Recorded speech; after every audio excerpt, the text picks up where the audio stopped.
Video ini hanya untuk mereka yang punya logika. Bagi yang tidak punya logika, skip aja. Beberapa waktu yang lalu, seorang mahasiswi saya terkejut ketika saya menyatakan saya adalah seorang Muslim.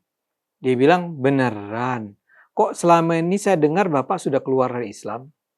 Saya sama sekali tidak tersinggung dengan pernyataan itu. Buat saya itu pernyataan yang sangat normal. Sebagian Muslim memang menganggap saya bukan lagi Muslim. Sebagian menganggap saya kafir, murtad. Ketika saya digebuki oleh puluhan orang sekitar 4 tahun yang lalu, para penggebuk saya itu menganggap saya sebagai orang yang menodai dan menghina Islam. Jadi saya memang biasa dianggap begitu. Tapi saya harus jujur mengatakan, saya adalah seorang Muslim. Bahkan mungkin di luar dugaan sebagian orang, saya itu salat 5 waktu, berpuasa, berzakat, dan bahkan pernah berumroh.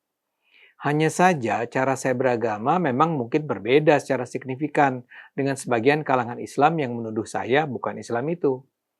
Salah satu yang paling mendasar adalah saya tidak menganggap Al-Quran itu sebagai kitab suci yang perintah-perintah di dalamnya harus dipatuhi secara kaku di masa ini. Saya tergolong orang yang menganggap setidaknya sebagian aturan di dalam Al-Quran itu adalah aturan yang kalau dipahami secara kaku bisa dibilang sudah ketinggalan zaman. Anda harus ingat, Al-Quran itu ditulis 14 abad yang lalu. Sementara hukum adalah sesuatu yang sebenarnya membawa konteks zamannya.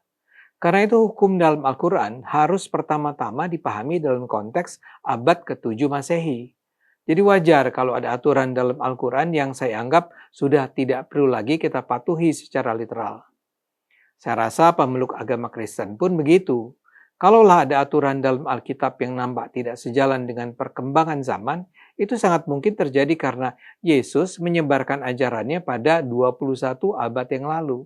Tapi saya tidak mau terlalu jauh berkomentar tentang Kristen atau agama lain. Terus terang saya takut salah dan bisa berabe jadinya kalau saya salah berkomentar tentang agama di luar yang saya pelajari mendalam.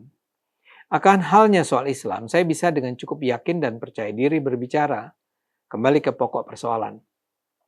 Saya merasa saya harus memahami dan mempraktekkan ajaran Islam dengan cara yang taruhlah saya sebut sebagai kontekstual, sesuai konteks. Jadi apapun yang diajarkan dalam Al-Quran harus dibaca sesuai dengan perkembangan zaman dan perbedaan lokasi. Bila kita mendekati agama dengan cara itu, saya yakin agama tidak akan lagi jadi sumber perpecahan dan konflik seperti yang selama ini lazim terjadi. Jujur, saya mengatakan bahwa di dalam Al-Quran memang ada ayat-ayat yang secara eksplisit memerintahkan umat Islam untuk menerapkan hukum Allah yang diturunkan di Al-Quran. Saya kutip saja ya beberapa ayat yang sering dikutip orang. Surat Al-Maidah ayat 44 misalnya mengatakan, barang siapa tidak memutuskan menurut apa yang diturunkan Allah, maka mereka itu adalah orang-orang kafir. Atau juga surat An-Nisa ayat 59 yang mengatakan, jika kamu berselisih dalam suatu perkara, maka kembalikanlah kepada Allah dan Rasul. Bagi sebagian pihak, itu menunjukkan bahwa umat Islam harus taat mengikuti apa yang dikatakan Allah di dalam Al-Quran. Jadi kalau Allah bilang tidak boleh, ya tidak boleh. Kalau Allah bilang lakukan, ya lakukan. Buat saya itu adalah cara beragama yang tidak cukup. Apa yang dikatakan Allah adalah pernyataan yang dikeluarkan dalam konteks tertentu. Apa yang dikatakan Allah bukanlah perintah yang harus dijalankan sepanjang waktu. Kalau konteksnya sudah berubah, perintah itu dengan sendirinya tidak lagi berlaku. Jadi saya paham bahwa sebagai umat Islam, saya harus mengikuti apa yang diturunkan Allah. Tapi apa yang diturunkan Allah itu memerlukan tafsiran yang sangat beragam. Saya sendiri sebenarnya tidak datang dari latar pendidikan Islam yang ketat. Bisa dibilang, saya baru tertarik untuk mempelajari Islam sejak saya kuliah. Itu pun bukan dari lembaga pendidikan formal Islam. Saya belajar dari buku, dari majalah, dari diskusi, dari mengikuti ceramah keagamaan dari guru yang berpikiran kritis. Tapi saya cukup serius. Buku-buku Islam di rumah saya menempati ruang yang cukup luas. Dan karena saya banyak membaca itu, saya jadi tahu bahwa ada banyak aliran pemikiran yang bisa sangat berbeda satu sama lain. Kalau mau disederhanakan, ada dua corak pandangan utama dalam memahami ajaran Islam. Pandangan literal atau formalistik, dan pandangan kontekstual atau substantif. Yang memiliki pandangan literal akan cenderung memandang apa yang disebut sebagai hukum pidana, waris, keluarga, dan sebagainya berlaku tetap dari dulu sampai sekarang, sampai kapanpun. Bagi mereka, hukum Islam itu idealnya tidak boleh diganti oleh sistem hukum buatan manusia. Dan negara ideal adalah negara yang menjalankan syariat atau hukum Islam secara formal. Mereka yang berpikiran begini adalah mereka yang misalnya percaya bahwa hak waris perempuan adalah setengah dari hak waris pria. Atau pria berhak memiliki 4 istri, sementara istri hanya boleh menikah dengan 1 suami. Nah, saya condong pada pandangan berikutnya yang disebut sebagai pandangan kontekstual atau substantif. Kalangan ini menganggap kalaulah umat Islam tunduk pada aturan yang diturunkan Tuhan, tapi yang abadi adalah nilai dan prinsipnya. Saya beri saja contoh tentang hak waris pria adalah 2 kali lipat hak waris perempuan. Ketentuan itu ada dalam Al-Quran. Tapi kita tidak perlu menerapkannya di zaman sekarang.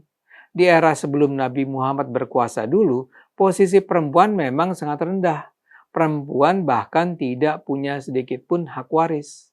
Ketika Al-Quran menyatakan hak waris perempuan adalah setengah kaum pria, setidaknya ketika itu sudah dimulai pengakuan bahwa perempuan tetap berhak memperoleh waris. Di abad ke-21 ini ketetapan itu bisa diubah sepenuhnya. Sekarang misalnya ketetapannya bisa saja diubah menjadi 50-50. Hak perempuan sama besarnya dengan hak pria. Hanya dengan pembaruan semacam itu kita bisa memperoleh keadilan antara anak perempuan dan anak pria. Mudah-mudahan Anda bisa mengerti ya, mengapa saya katakan saya cenderung memilih pandangan kontekstual dan substantif.